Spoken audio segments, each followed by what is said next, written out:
What's up guys, in today's video I'm going to be playing ChatGPT in chess.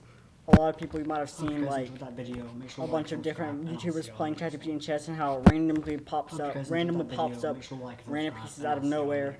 We're going to be playing today against ChatGPT and let's just get right into it. Don't forget to like and subscribe. Okay, so we start out with a normal opening, just as you see with the pawn to e4, pawn to e5, and then we get g3 by me, and then c6 by ChatGPT. It's a pretty normal opening. I take, they take back, and then I go with, what I go with? Oh, yeah, it's pretty normal opening. I go with that. Take back, they take back, I take back. And then they pull out knight, the other knight, and then I pull out my bishop threatening the knight. I missed that hanging pawn right there, that's my fault. But ChatGPT didn't realize it, they defend. I take the knight anyway, and we trade. And we trade the pieces, they take it with their bishop, and I take it with, and I don't take anything, whoops. Okay, so then I move, didn't mean to do that. Here we go. Then I move my knight back, and they castle. So it's going pretty good here. And then I move my pawn up to threaten their bishop, and they take. So I just take back, and they threaten my knight with the rook, pinning it to the king. So I defend with my pawn, and then they take my queen, we do a queen trade, and it's all over with that. That's all over. So then they pull their bishop out and put it on e6. I think, e6. Okay. So as they put it on e6, then I put my knight back a little. Wait, no, sorry. I move my knight, not back, and then I put my knight back, and then we continue with ChatGPT chooses to use knight out of the middle of nowhere, out of the phantom realm, and comes in, boom, knight on d5. Comes up out of nowhere, and now it's there. Now ChatGPT has started bringing up new pieces, knight d5. I take the knight, and we do a knight trade.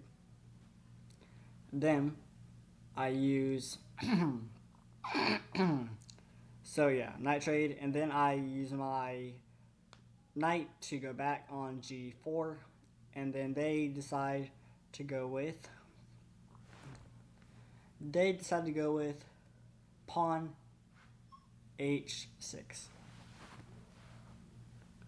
So after they go pawn h6, I just push my pawn forward, and then, sorry for the background noise, they put their bishop like a knight, because I forgot they could do that. They use their bishop like a knight, and just sacrifice their bishop. Oh, whoops, didn't mean to do that. I keep doing that by accident.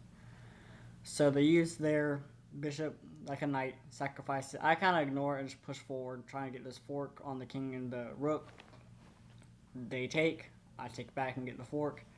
Not realizing the bishop could kill me or hit me, I didn't realize that. I don't know, ChatGPT didn't realize it either, because they moved their king, I take their rook, and then their rook takes back. So then, their rook takes back, and then I take their bishop, and then again, out of nowhere, they apparently, ChatGPT says, rook e3 check. That's not check. So I just ignore it, and we go rook e1, and then it's actually check, and they take. I take back with the king on d1, and so at this point we're at an endgame, only pawns left in my one rook. I'm easily going to win this game. Like, this game, ChatGPT doesn't really have a chance, and it's kind of over. So I take on e1 now, and out of nowhere, out of the quantum realm, literally from nowhere, a knight spawns next to the king to protect him. So I guess this knight was just super loyal. And then I go on d1 with my rook, threatening the knight, and then, eventually threaten the knight. Out of nowhere, again, from Doctor Strange pulls out a rook.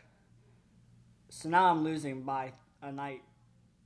And then I put my rook up there trying to get it. And then magically, the rook turns into a bishop and takes it.